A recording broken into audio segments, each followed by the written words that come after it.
man. Y'all give it a one more time for LaVarge, man. Y'all give it a one more time.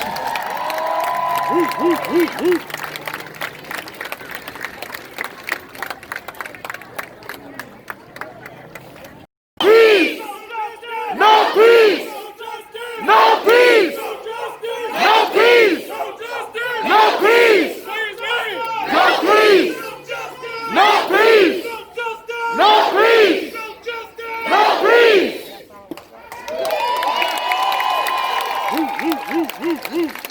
Good evening, family. Good evening, family. My name is Aya Kubaranelli, and it's so interesting that you would start that chant because as a 21-year-old in Columbus, Ohio, I was at the front lines of a protest where we were shouting those same words. But I have a question for you. Are we just shouting words out, or do we mean it? And let me ask you this. What does justice mean to you? So before we get started, I come here not just in my own power or in my own right, but I come here representing our ancestors. And I want to just take a moment to acknowledge their spirit and their presence right in this place. So I'm going to call out some names, and if you know some names, you go ahead and call them out. And those of you who know this tradition, you know what you need to say. Ashe. I call on our Moses, Harriet Tubman, Sojourner Truth, Denmark Vesey, Nat Turner. Who you calling? Ashe.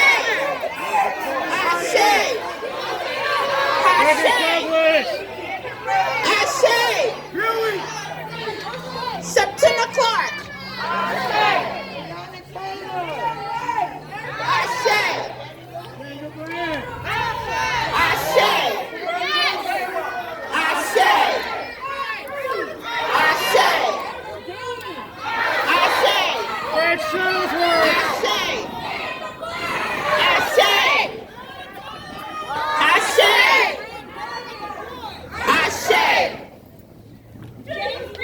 We're going to call on all of our ancestors who died both in Africa during the struggle and during the Middle Passage, and all those who passed away whose names we don't even know today. And we're going to pour for those who are yet unborn. Yeah. I have a message for you today. And this is truly not a message that I came up with myself, because I'm going to use the words of our ancestors. They have a lot that they want to say to us today, because you know it's so easy to have this empty rhetoric. It's so easy to act like all of this just happened and they're not systemic structures in place that allow this to continue happening. So I want to start off by saying that first and foremost, this right here is a righteous fight.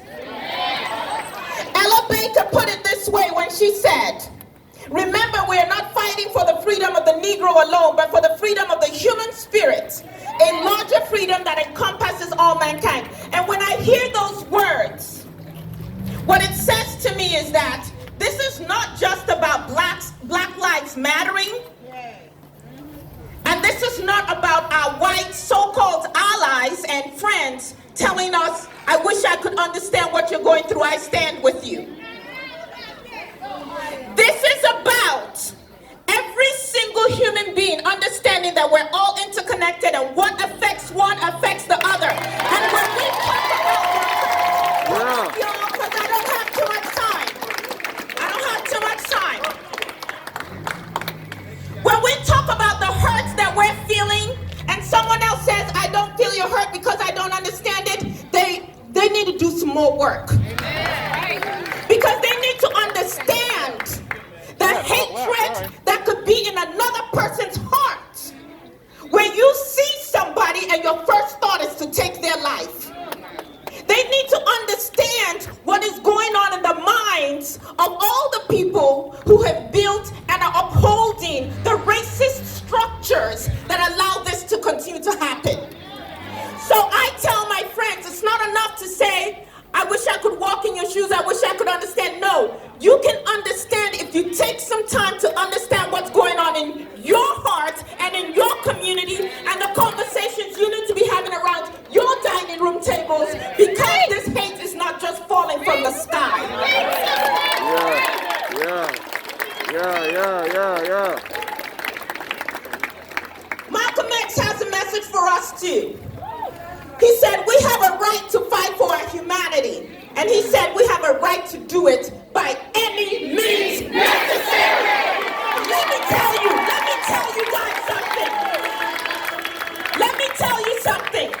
Frederick Douglass said that a person who says they want freedom but is afraid of agitation is like someone who's saying, I want crops, but I don't want to plant.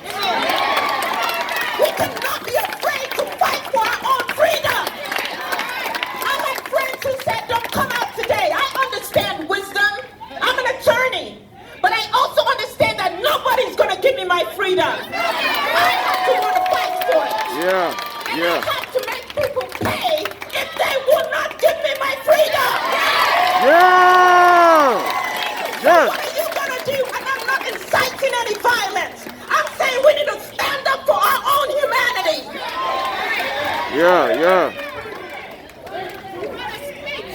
Zora Neale Hurston said this.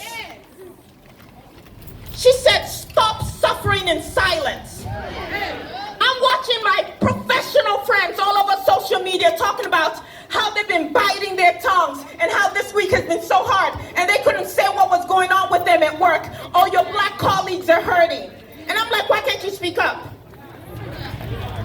Why can't you speak up? Because your same white colleagues are going home and saying, everything is okay. I have black friends and they're happy with me. Audre Lorde said this, your silence will not protect you. When we speak, we're afraid our words will not be heard nor welcomed. But when we are silent, we're still afraid. So it's better to speak. And Zora Neale Hurston said, if you're silent, they will kill you and tell you that you enjoyed it. So when are we going to speak up and how are we going to speak up? And let me address that because Marcus Garvey had something to say about this. Now the quote I'm about to give you from Marcus Garvey, more of you may know it from Bob Marley. He said, emancipate yourselves from mental slavery because no one but ourselves can free our minds. So, what are y'all reading? What are y'all listening to? What skills are you acquiring? What are you going to do to be able to provide and do for self? Do you understand what I'm saying? What are we doing with our youth this summer? What example are we setting? Marcus Garvey says, arise you mighty race, you can accomplish what you will. I'm not done. I got 3 more ancestors.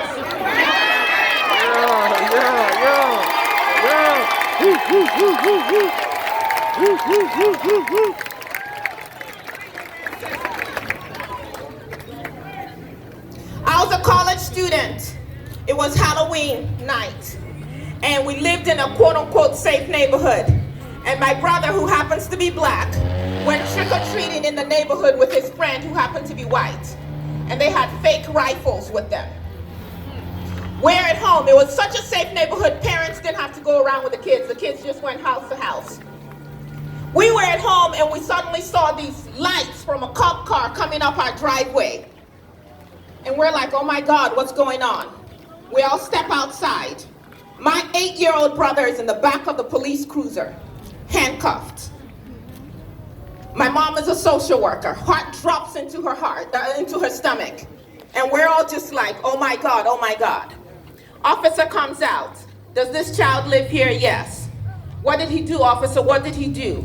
Nothing. We just wanted to make sure he lived here. We saw him with his friend. Well, where's his friend? Oh, we sent his friend home. The friend got to walk home. My brother got to get handcuffed and put in a police cruiser so they could confirm that he actually lived where he said he lived, because black people really weren't supposed to live in that place. Time for change. The message I took from that was having guns, because all he had was a fake gun, was detrimental to my life. I actually raised my children. I have 5 children. I actually raised them initially, not even allowing them to have play guns in the house. Ladies and gentlemen, then I read Ida B. Wells' words. Y'all may know who Ida B. Wells is. She said, a Winchester rifle should have a place of honor in every black home. And it should be used for that protection which the law refuses to give. So let me tell you, if you're here today and you're as deluded as I used to be, it is your right as a human being and as an American citizen, Second Amendment right, to be armed. See, because here's what I'm saying. If you coming for me or mine, my blood will not be the only one shed. I am not violent, and I am not going after anybody. But if you come for me, there will be a fight. Why are we not defending ourselves? Why are we turning what weapons we do have on ourselves instead of protecting ourselves? I knew you guys wouldn't be too happy about that. It's hard to hear. No, we ride it. Tell the truth. Use every means that you can to attain and maintain your freedom. The ballot, economics, education, your own weapons, wisdom, spirituality. A lot of us are playing these games, God, Jesus. We don't even have a personal relationship with God. We don't even hear the righteous voice of the Lord for ourselves. We have to wait for someone else to interpret it for us. It's a new day. It should be a new day. And don't just allow politicians to come out and blow hot air up your behinds. Go and check their records. Ask them what they're doing. How many of you here need health care? How many?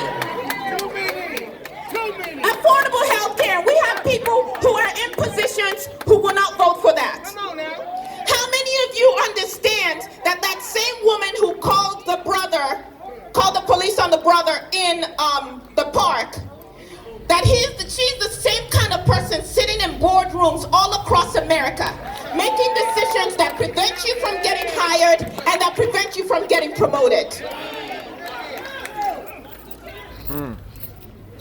Florence Kennedy, who happens to be an African-American woman. She's also an attorney. She's passed away now. She's an ancestor. She was a feminist. She was an organizer. She said this: don't agonize. Stop crying. Stop, oh, I'm so hurt. She said, organize. Organize. After today, then what? What organization are you going to be a part of? What difference are you going to make? So, I just have a last few words to say. To all the sellout black folk,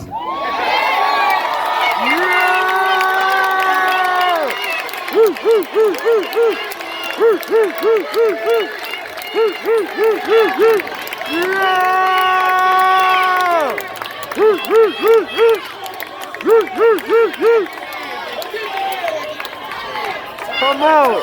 listen, I just want you to know that what you're doing is not new. Because Nat Turner's plan was foiled by sellout black folks. Berkeley's plans were foiled by sellout black folks. As a matter of fact, the African Holocaust was made possible by sellout black folks. So we know we've always had them. And there are probably some of you in here and some of you watching. But let me tell you, your judgment day is going to come too.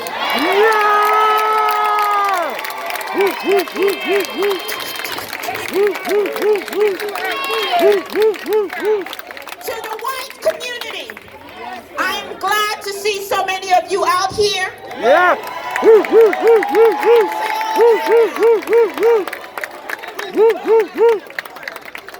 But I will say this, we may be the ones you see on TV dying from the violence your community inflicts on us with impunity. But let me guarantee you that that hatred is a poison killing you all too. So you better be as invested in healing this as we are in stopping the killing. Because there's no way you can tell me that people who can brutalize other human beings in that manner are not brutalizing their wives and their children. You can't tell me they're not shrinking themselves into early grades. You can't tell me they can't stand themselves. And let me tell you, the fear that they see when they see you is the guilt eating them up on the inside.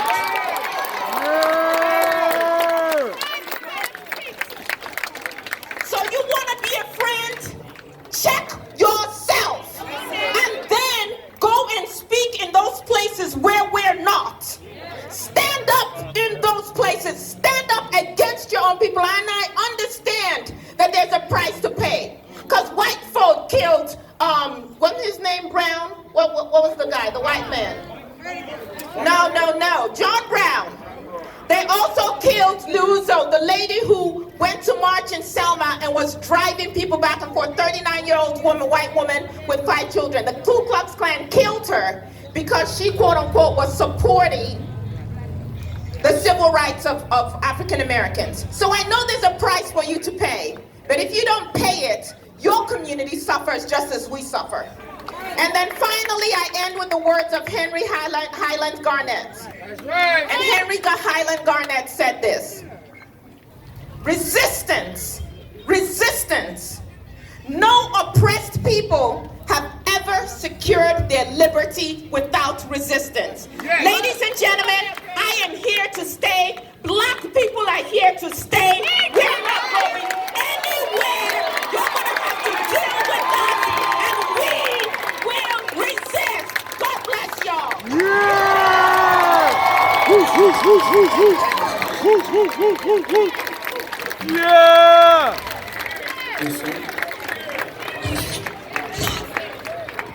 Man, she on fire. Wow. Yeah. Hey, let's hear it for her again, man.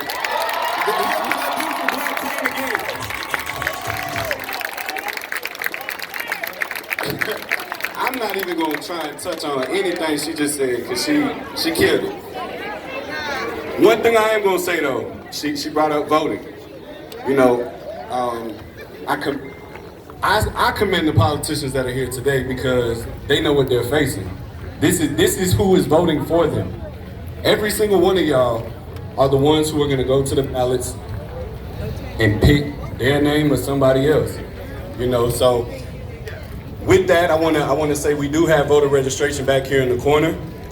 Keep in mind, we're not, you know, towards the end, we'll, you know, definitely get to that. If you're not registered, if you are registered, or you might not know if you're registered, still do it, because we want to make sure that every single one of y'all are registered. But also keep in mind, we're in the middle of a pandemic.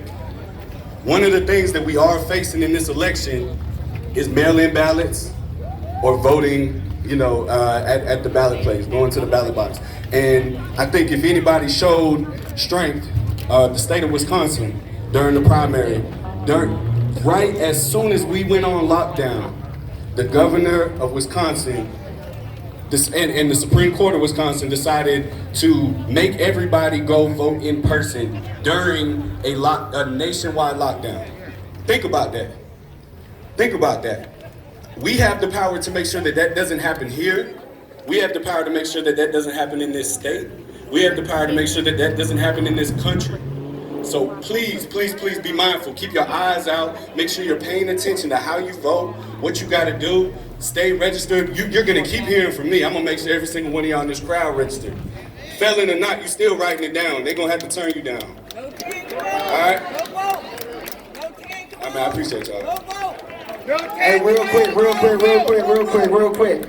Before I get the next speaker on here, y'all, this movement today is called Let's Move. Can y'all say with me one time, let's move? Let's move. Say one more time, let's move? Let's move. One more time, let's move. Let's move. Now I'm gonna tell y'all something else, cause some of y'all might not like this, cause y'all be hearing too much about voting. But guess what our next movement is gonna be called? Let's vote. Let's vote. Let's vote. Let's vote. Let's vote. That's all I got to say. Reparations! No justice! No peace! No justice. No peace! No justice. Check it out. I'm here to talk about a couple of things that's local. We need to get rid of the fucking no-knock garbage.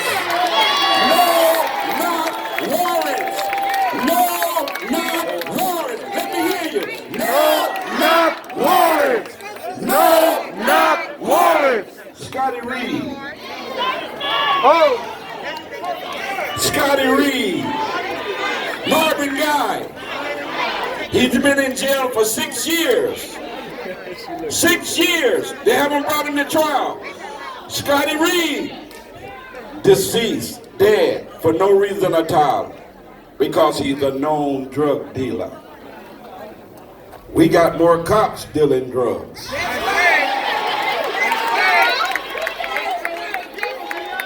I come to speak the truth. I don't care.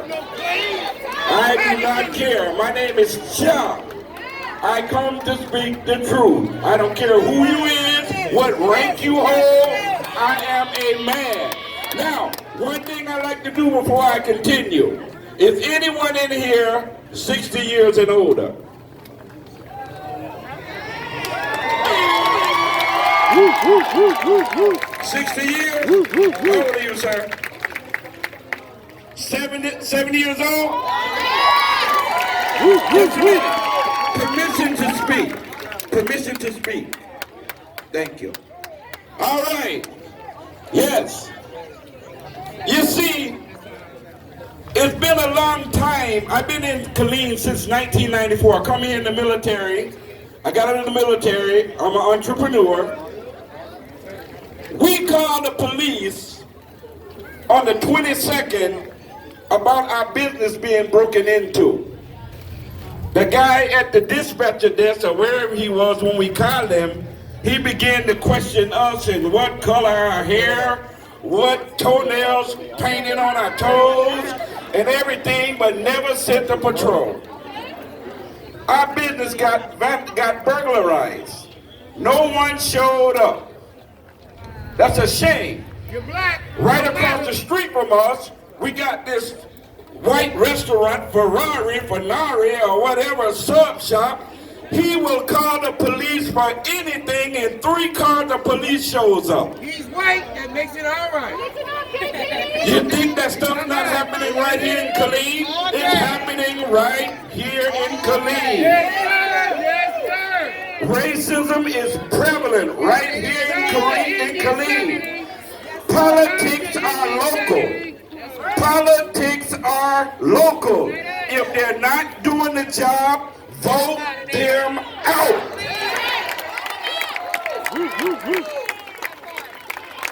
Vote them out if they're not doing the job. If you're tired of being sick and tired, we need to get to work. We got to get to work. We got to teach the youth. Because Marcus Garvey said, a people without knowledge of its past is doomed to repeat it. If you're tired of repeating this people killing your people and not thinking nothing about it, because it's going to happen again. Y'all think that this was the last one? Y'all think George was the last one? They don't care. They're going to do it again. And guess what we're going to do? Aren't y'all tired of marching? Aren't y'all tired of marching? We done wore out all kinds of shoes marching. Because they think that all we're going to do is march. It's time for action. No justice! No peace! No justice! No peace! All right. Give it up one more time for the speaker, y'all. Give it up one more time.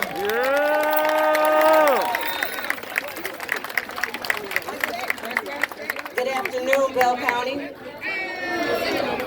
My name is Linda Nash, and I am running for City Council in Harker Heights. In Harker Heights, because we always get left out. We have a voter registration booth that's over here, and that's my purpose for being here. Well, one of my purposes for being here today. I want to ask you guys a question. If you are a convicted felon Can you vote? If there are any convicted felons out here who believe you cannot, yes, you can. I just want to read this particular thing on the voter registration card.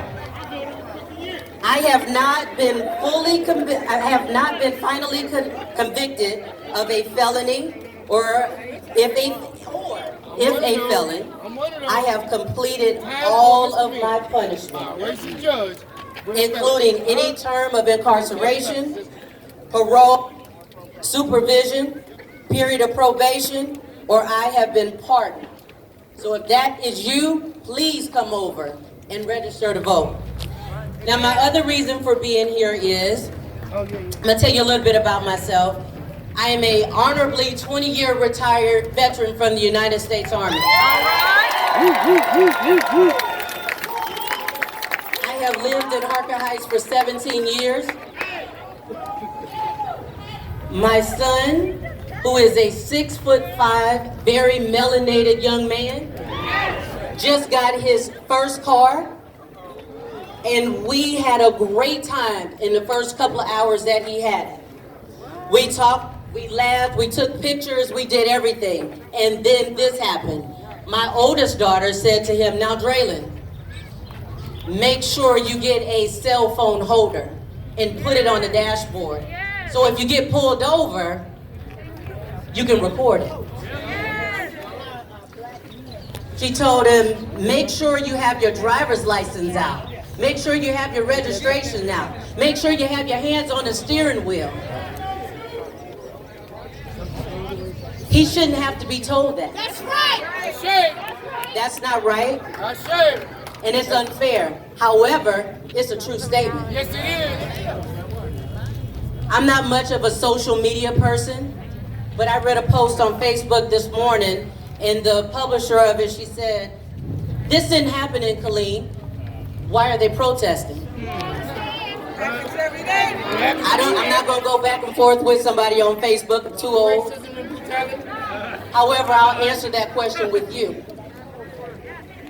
The reason why we protest in Killeen, Bell County, Harker Heights, Harper's Cove, Nolanville, is because we have people who live here who look like Mr. Floyd. That's it. Here we go. The reason why we protest in these cities in Bell County is because we have people here who care about people who look like Mr. Floyd. Yes, ma'am. And especially for me, I birthed people who look like Mr. Floyd.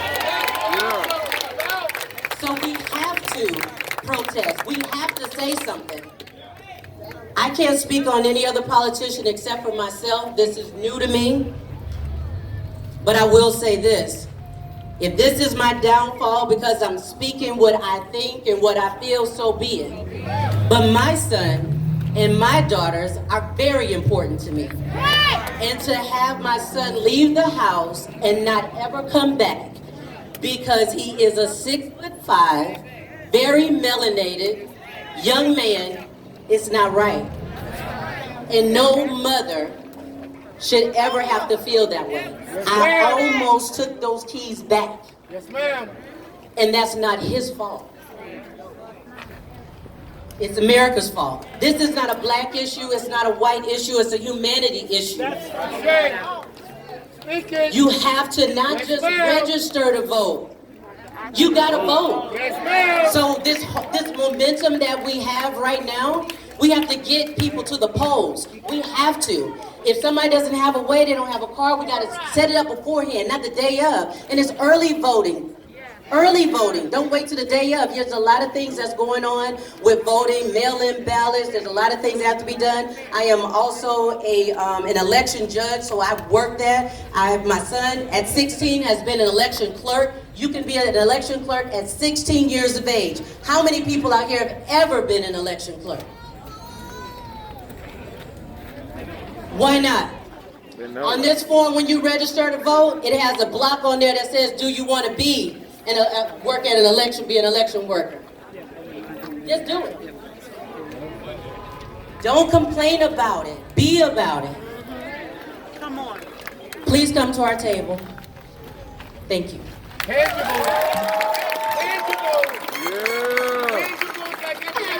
Good evening.